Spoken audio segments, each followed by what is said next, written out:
Assalamu alaikum wa rahmatullahi wa barakatuhu. Welcome back, everybody, to Woke with Wudu. Today, we're going to finally finish this 2022 Holberg debate between John Mearsheimer and Carl Bildt regarding Ukraine, Russia, China, and the West. This is part 4 of the series, and like I said, it's the final one. Like we've seen throughout thus far, it's literally been just a one-sided argument, essentially. John Mearsheimer is clearly winning this with his realism point of view. The other guy has switched up stances a few times. First, he started talking about how Putin is like Hitler. Then, when John Mearsheimer told him that has no reality, then he totally stopped that. And then he talked about how Putin is trying to take over Europe. And then again, John said that's not the scenario, that's not the actual reality. The whole root cause of this is NATO, and he brought facts with him, talking about the 2007 or I think 2008 summit that happened, and how NATO was saying that they want to bring Ukraine and Georgia into NATO. And look what happened thereafter. You had a war between Russia and Georgia, and then you had the war between Russia and Ukraine. And again, just to point this all out, this debate took place in the end of 2022. The Russia-Ukraine war started in early 2022, January, I think February, I believe it was. And look where it is now. Everything thus far that John Mearsheimer has said in this debate, in terms of prediction as well, right? Forget like root cause and all of that we just spoke about, but in terms of predicting what's going to happen, he's been correct all along. And he said like it's going to be a stalemate. And then they talked about nuclear weapons and how essentially like the more desperate Russia becomes, the greater risk that of nuclear weapons being used. Like, you're pushing them to nuclear weapons by trying to win the war against Russia, essentially, is his argument. And that is because they are a quote-unquote great power, one of the three great powers being US, China, and Russia in that specific order of power. So they're not going to go down, and they're not going to accept going down unless they use everything at their disposal, if they have to get to that point. So that's his argument. So let's get to the end of this. There's about like 37 minutes here left. Let's go through this, and I think at the end they're going to have Q&A sessions with the audience. So let's go. We are not a military power. We don't have any armor divisions at all. But we coordinate cyber policies, we coordinate trade policies, we coordinate migration policies to a certain extent. Not always a smashing success, has to be said. We coordinate security, sort of domestic security affairs, that sort of thing that is necessary in order to meet hybrid threats. We have, I think, more instruments than the Americans have, for obvious reasons, because the US continent has not been, as you said, you live in peace with the Canadians and the Mexicans, while we have been exposed to these sorts of hybrid things, and accordingly have more instruments. So you think that Europe is well equipped? I wouldn't say well equipped. I mean, shouldn't, but we are better equipped, and we are equipping ourselves. That I would argue. But what do you think of my argument that the Europeans are going to trade with the Chinese in ways that's going to anger the Americans? I mean, we're going to trade with the Chinese. We do, also the Americans do. American yes. exports. But you know what I'm saying here. High technology. Yeah. On high tech, there's an element of tension sometimes. We had this sort of chip restrictions that came in the beginning of October. That affects a couple of European companies that are less happy. There will be talks, as a matter of fact, on Tuesday in Washington, in the Trade and Technology Council, see if we can sort out these issues. We have a trade relationship across the Atlantic that is not without its tensions. Growing tensions. At the moment, growing tensions due to certain protectionist tendencies in American politics, but we normally sort them out. The relationship across the Atlantic, we are allies, whatever that means, but that doesn't mean that we are 100% of the same view all the time. Never been the case, not now either. And of course, the difference, I would say the fundamental difference between the European view and the American view on China is that for the US, correct me if you think I'm exaggerating, but for the US it's the fear of what I call 1870. 1870 was when US replaced Britain as the dominating power in the world in terms of economy. And there was consequences coming out of that. And the Americans, of course, fear that an increasingly economically powerful China will, over time, replace the US as the dominant power in the world. I think that's grossly exaggerated. I don't think it will happen, but there's no question that that is driving a lot of the fears in American politics. Yeah, but you know, I think that you are right that that is the great fear, that the Chinese will overtake us, the United States. And I also agree that it is probably greatly exaggerated.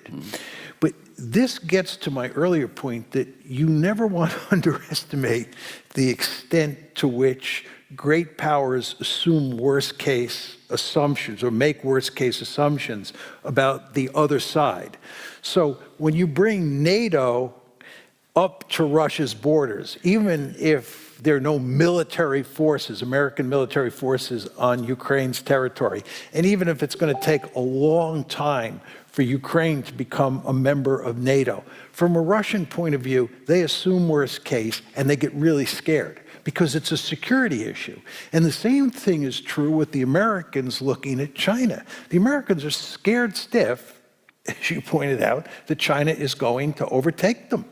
And great powers are just, they get very nervous, they get very antsy, and then they pursue risky strategies. That's the point I've tried to drive home here. But I mean, not quite the same thing, but I mean, Norway has a border with Russia. Norwegian force, which is very close to Murmansk, which is the most densest concentration of nuclear military power.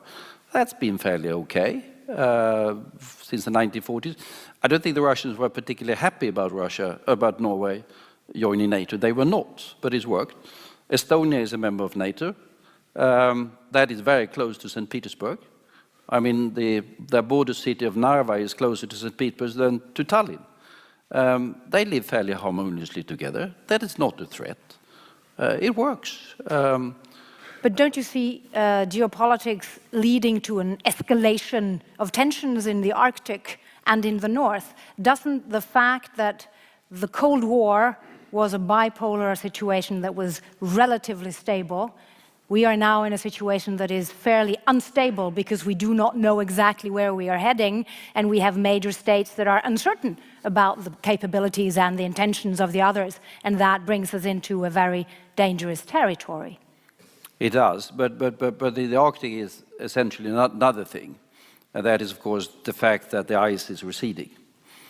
And that means that, for example, now, if you want to go north of Siberia, you can't go it without the help of the Russians. Simply not doable. 20, 30 years down the road, 40, 50 years down the road, you might have a lot of commercial traffic going to the north of Siberia, and that will invite a lot of legal and political issues. Be that rivalry, be it something else. I don't think war is going to break out in the Arctic, but we're going to face a number of new questions, primarily as a result of climate change, I would argue. But that is also more urgent because we have climate cooperation among the major nations. How does the geopolitical rivalry influence our ability to move forward on climate? If you look at what has happened over the past 10 months, it isn't very optimistic, would you say? No, I wouldn't, although Russia was never a big player on global climate. They should have been. Because they're going to be profoundly affected by it, and it's taken them a long time to understand that that's going to be the case. China is, of course, the big one. India, to a certain extent. We have, I think, it's 28 to 29% of global emissions are from China. And even if they are leaders in a lot of the renewables and other things now, they're also the leaders in coal emissions, which is the most dangerous thing. So one of the good things that came out of the meeting between Biden and Xi Jinping in Bali was that they restarted the climate dialogue.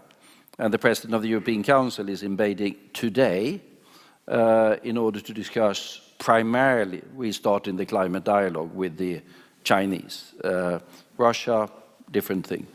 But we know that war is a very, very detrimental activity for climate and for focus on climate issues. The emissions in Europe has certainly taken a different road, and so has the situation with coal in Asia and so forth. So this is having very detrimental effects, both on emissions, but also on the economies that we need to turn it around. So there are certainly some very unfortunate consequences for climate in the short to mid-term. I think to get in agreement on climate and to get agreements on how to deal with pandemics and to get arms control agreements, you need cooperation among the great powers in the system, the most powerful states. As we remember, we shut down proliferation in the second half of the Cold War because the United States and the Soviet Union decided to create the NPT, the Nuclear Suppliers Group, and so forth and so on. The great powers have to cooperate. There's no question about that. The problem that we face today is twofold. First of all, there are not two great powers in the system like there were during the Cold War. There's not one great power, which is really the ideal situation, like there was in the unipolar moment. There are three great powers. The second problem is, there's a young woman named Eliza George who wrote an article on proliferation during the Cold War.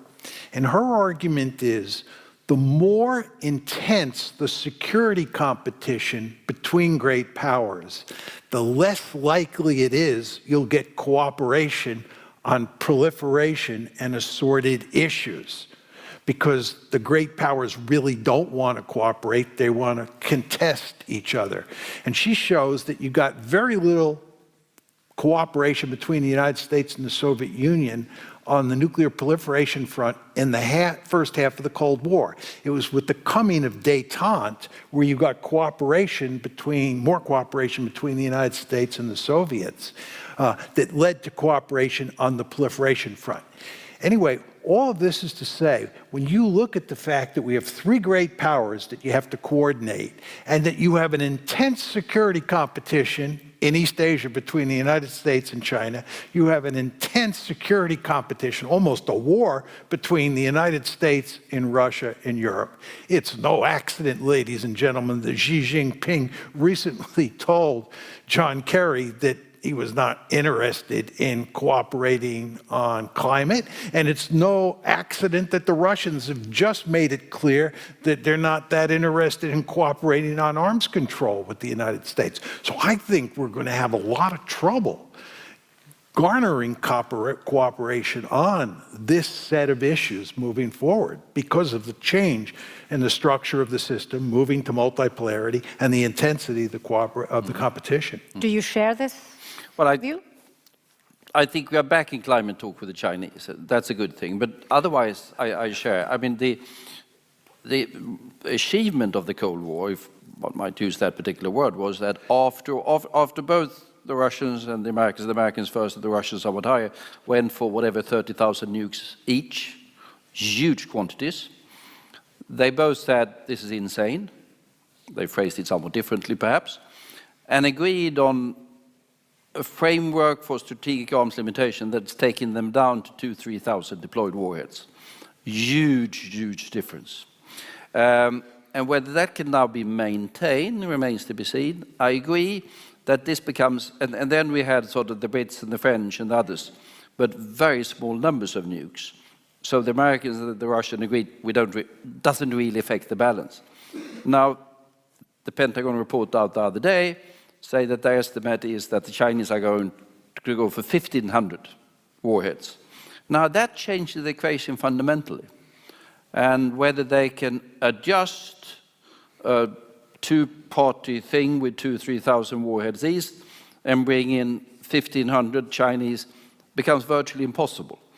Because if you are American, you say we need to deter both the Russians and the Chinese.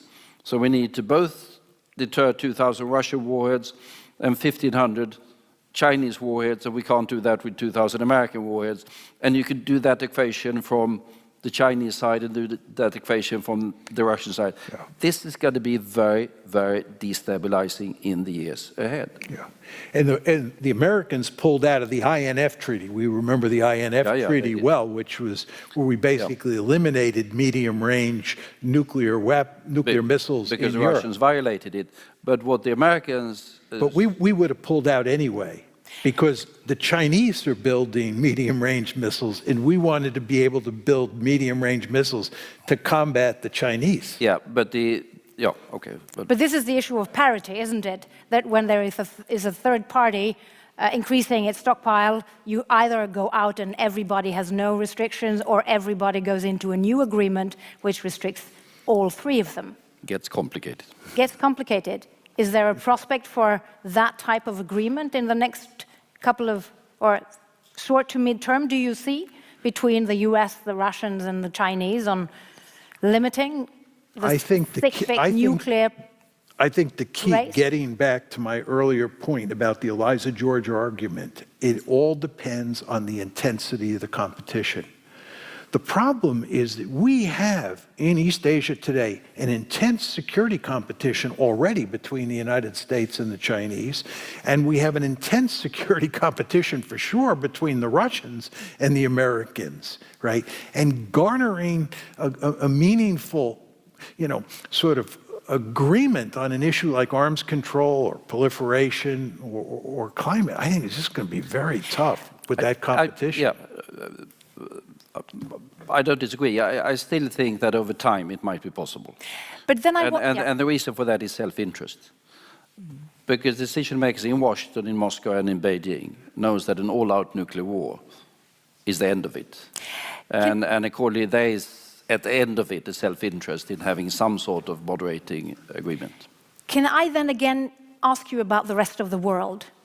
Because if you zoom out and you look at the reactions from medium or regional powers such as Brazil, South Africa, Nigeria, Thailand, Saudi Arabia, and so forth, they had, most of them, as you said, 141 said, we do not accept this aggression that Russia made towards Ukraine. But after some time, quite a lot of them were not willing to go along with excluding Russia from various international institutions. And there is this interest, it seems, in the global south to kind of stop or at least to reduce the tensions between the great powers, because they are also suffering quite heavily from this increasing rivalry between the great ones. How can they play into this equation? Quite a lot of humanity is actually living in these countries. Can they have a positive influence on this? Well, as you say, I mean, they are deeply concerned, and they are also affected. I mean, we've seen food prices go down somewhat. We've seen energy prices; it all affects them negatively. We've seen economic effects that is to the detriment of these countries as a result of the war. So they have an interest, of course, in stopping the war. We all have an interest in stopping the war. Most of the countries of the global south voted with us on those resolutions, including, by the way, Indonesia, Brazil, Thailand, and those. Some were on the fence because they think they can play a role in between. Will they be able to do that? Chinese or Indians remains to be seen. So far, not. The Russians have been fairly dismissive so far of attempts. We have at the moment, we have the Emiratis and the Saudis trying to do it. The only ones who've been able to do some mediation, grain deal, and some prisoners exchanges have been the Turks so far. So there's a role for some powers in order to be able to engineer some partly important agreements, but I don't think they will settle the war, so to say. Yeah. I think that in the West, we believe that there are good guys and bad guys in the international system, and we're the good guys, and the Russians are the bad guys. And what we expect is for countries outside of the West to see this conflict through the same lens that we see it. And we expect them to view the United States and its European and East Asian allies as the good guys, we occupy the moral high ground in our story. I think if you get outside of the West, there are very few people who accept that argument. And there are many people who think that the United States is a thuggish state, who think, quite correctly, that the United States is a ruthless great power. If you're a Norwegian, it's easy, given the circumstances that exist in Europe, for you to think the United States is a wonderful ally. But there are many countries around the world where that is not the first thought that comes to their mind when they think about the United States. But if we look at the world today, the numbers from Uppsala in Sweden and the Peace Research Institute in Oslo indicate that the number of armed conflicts in the world has never been as high since the Second World War, from 2018 up until today. Now they are low-scale, simmering conflicts, but they can escalate. They can quite easily escalate. Many of them depend on international institutions, assistance, and even the UN Security Council. What will happen if this going forward will kind of bring the UN Security Council back to a stalemate, as we saw during the previous great rivalry between two superpowers? You talk about the UN Security Council like it's a separate entity, like it's a big god up in the sky. The UN Security Council is comprised of a handful of powerful states, and in particular, 3 great powers. And it's not what the UN Security Council will do, it's what those great powers will do. And the argument I was making over the past 10 or so minutes was it's going to be hard to get those 3 great powers, and the French and the British as well, to coordinate their efforts to deal with issues like proliferation and so forth and so on. It's also going to be hard to get them to help shut down potential conflicts. And in fact, given what we experienced in the Cold War, the old Cold War, I think that the great powers may try to exacerbate those local conflicts around the world to take advantage of the situation and hurt the other great power. Do you share this view of the UN Security Council, Carl? Well, I mean, the Security Council is essentially the 5 permanent members, and then you add a couple of others that are there for the time being. We should not forget that the Security Council was essentially blocked, stalemate during the entire Cold War period. Yes. I mean, it was a Soviet veto, occasional American veto, all the time. It couldn't do anything on the major conflicts of that day. Then we had what John called the unipolar movement, 90s and some years after that, when it was possible to get agreement in the Security Council and actually do things. I mean, significant things were done in that particular period, in agreement between the Americans and the Europeans and the Russians and the Chinese. It moved forward. And now we are back to a situation where, on the big issues of the day, Russia, Ukraine, to take that one, complete stalemate and completely blocked. And that, of course, is to the detriment. So far, they have been able to get agreements on a couple of other things, but there's no question that we go back to a far more difficult period for the multilateral cooperation that particularly we Europeans, less the Americans has to be said, but particularly we Europeans consider to essential in order to address the climate or health or the different global challenges that we are facing. We do have an element still of cooperation, although that's probably gone by now, on the Iran nuclear dossier, which is one of the dangerous ones that we have on the horizon as well. But doesn't exactly the JCPOA with Iran illustrate that the climate for cooperation is very, very different now compared to what it was only 7 years ago at the global level, when the permanent members of the UN Security Council, including the Germans, were involved in negotiations with Iran in order to prevent proliferation of nuclear weapons. And they made that in 2015. And after Biden came in and said, we are going to go back into that agreement, that is impossible to bring to a close. Although, in all fairness, that particular issue has, of course, been messed up profoundly by Washington, primarily Trump, but also that Biden didn't go back into it as soon as he should have done, in my opinion. Yeah. That's a separate. But in a situation of global rivalry, there can be many reasons for the mess up. Absolutely. Yeah, just on that, and I agree with what you said about the United States messing it up, it'll be very interesting to see if the Iranians really do go down the nuclear road and go beyond significant enrichment to actually developing a bomb, what the Russians will do. Because 5 years ago, 10 years ago, the Russians would have jumped in and worked with the United States to prevent Iran from getting nuclear weapons. I'm not sure that would be the case moving forward. I mean, this is part of the negative fallout that you get from, you know, the U.S.-Ukrainian conflict, U.S.-Russian conflict over Ukraine. So what you are saying, what I'm hearing from both of you, and now you are going to prepare your closing remarks, is that the world is heading for kind of troublesome water beyond also the war in Ukraine. We don't know where that is heading, and it doesn't really have a very obvious end. But whatever it will be, it will have major consequences for the security of Europe. In addition, we are heading for a world where global rivalry is growing, and the global institutions are not really very well set up to tackle those huge challenges ahead. Is that what I'm hearing you say? Is a gloomy picture? I think that's fair to say. And here I now invite you for your closing remarks. Well, but you already delivered. This was the moderator's privilege, so I invite you, Carl, to give a couple of reflections at the end. Which will be, I fear, somewhat repetitive. As I said, this particular war, and sort of sorry to be somewhat preoccupied with it, but we are sitting in Europe, and this is the by far biggest war that we've had since 1945.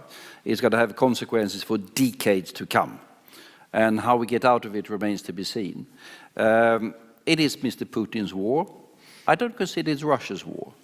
I think it's Putin's war. And we need to look into a future where we can both, as I said, secure and help Ukraine. Because Ukraine is a big country. It's the second biggest country in Europe after Russia. And if you take that enormous landmass that is Ukraine, and if you have instability and divisions and conflict over that one, I think it will not be possible to have stability in the rest of Europe. So defending and securing Ukraine is the basic condition for us having stability in Europe in the years to come. The second is, as I've said several times, is let's see what happens with Russia. I think Putin is going to go down in history as the man who created, he's going to go down in history as a man who created enormous damage to his own country and its prospect. It's 140 million people, huge natural resources, huge human talent. They could do something, but instead they are engaging in large-scale war. They are being subject to, as we said, sanctions and other things. It is unavoidable that they will sink down in the League of Nations in every single respect, with social and political and economic consequences for those 140 billion people. It's not going to end well. And that's not going to end particularly well for Europe as a whole. We need to reinforce the cooperation that we have in Europe in order to handle security and other threats. There will be a stronger NATO with Sweden and Finland, I would believe. And there will be a stronger cooperation between the European Union and NATO. And I hope that the Americans, for all of their preoccupation with China, will stay engaged on this part of on this side of the Atlantic as well. I think they will, although their main focus is going to be in China. Then we need also to look at what's going to be the consequences of the rise of China. They are not invading any other countries for the time being, and haven't done it lately. The Taiwan issue should be handled with extreme care. I can be worried about some of the tendencies I see, both from the Chinese side and from the American side, that could sort of lead to tensions. I am moderately hopeful that that will be possible. And then I would hope that we would be able to, while we handle the war in Europe, that we will be able to focus also attention on all of the global challenges that we have. The pandemic is still there, and there could be another one around the corner. Climate change with all of the consequences is distinctly there and must be handled. Migration pressures, Africa, there's an abundance of issues that needs to be handled. But the war has to be the #1 priority for the Europeans, because that's for the security. That's the security of Sweden and Norway, not only the security of Ukraine as we move ahead. Carl and I obviously have differences about what caused the Ukraine war. And I don't want to focus on that in my closing comments. I want to focus on moving forward and how to think about Russia in the years ahead. I think that he and I have a fundamentally different view on how to deal with Russia. And that is, Carl believes that being tough with the Russians, teaching them a lesson, and winning back Ukrainian territory is the way to go.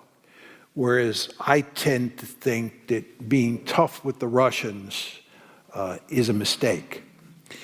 And I think that you want to remember that if this turns out to be a disastrous policy for the Russians, as Carl said it will be, they're still going to be there. They're still going to be there. They're not going away. And they're still going to be quite powerful. This is a really big country with a lot of people, a lot of human capital, many nuclear weapons. And you want to ask yourself, what a humiliated and weakened Russia is going to do. And this is what the question you want to ask yourself. It's kind of the question that the Europeans and the Americans faced after World War I with Germany. What do you do with Germany? Do you humiliate Germany, right? Do you try to rehabilitate it? How do you think about dealing with Germany, right? And this is the question that you want to think about. My view is that backing off and trying to work out some sort of modus vivendi is not a really great solution, but it's better than Carl's solution, right? My view is that you want to do everything you can to remove those incentives the Russians will have to cause trouble in the rest of Europe. You want to understand that if you back the Russians into a corner and you humiliate them, they're not going to roll over and play dead. Let me just go to the Western Hemisphere. You know we have the Monroe Doctrine. I had meant to talk about that this evening, but I didn't. We have the Monroe Doctrine, and that says that no distant great power is allowed in the Western Hemisphere with military forces. You cannot bring military forces into the Western Hemisphere if you're China or the Soviet Union or Germany or Japan, and you cannot form a military alliance with anybody in the Western Hemisphere. If China were to form a military alliance with Canada and Mexico, we would go ballistic. Now, the case you want to remember that proves this is the Cuban Missile Crisis, right? The Soviets put missiles in Cuba, and we had this crisis, and Kennedy and Khrushchev cut a deal, and the missiles were removed. We still have sanctions on Cuba to this day. We still have our gun sights on Cuba. We have not forgotten, right? We remember, right? Great powers don't forget. So you want to understand that if you box Russia in and you treat it like a pariah and you weaken it, they're going to be looking for ways to cause you lots of trouble. These Finns and these Swedes who think that joining NATO is a really good thing, I don't know about that. I don't think the Russian threat is that great, the Russian conventional threat, right? And I think you're giving the Russians all sorts of incentives to cause you trouble. So my bottom line, moving forward, and this is hard for a realist to say, but I'll say it. If anything, what we ought to do moving forward is try to back off as much as possible with the Russians and work out some sort of modus vivendi. That's certainly in your interest. And then it's in your interest, but not in our interest, for you to trade with the Chinese and become richer and richer. Thank you.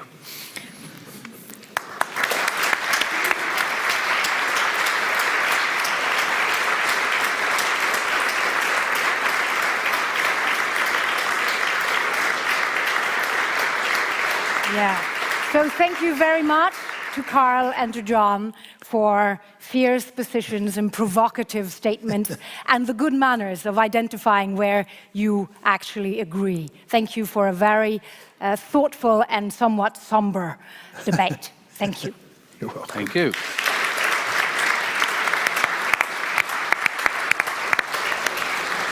Well done. Can we have a photo session? Oh, sure, They asked sure, us sure. about that. Okay, so that's it right there. Not much to say, but we finished the debate. Again, like I said, I wanted to show you guys this because this is pretty impressive, you know, in 2022 that this guy tells you the reality of the situation.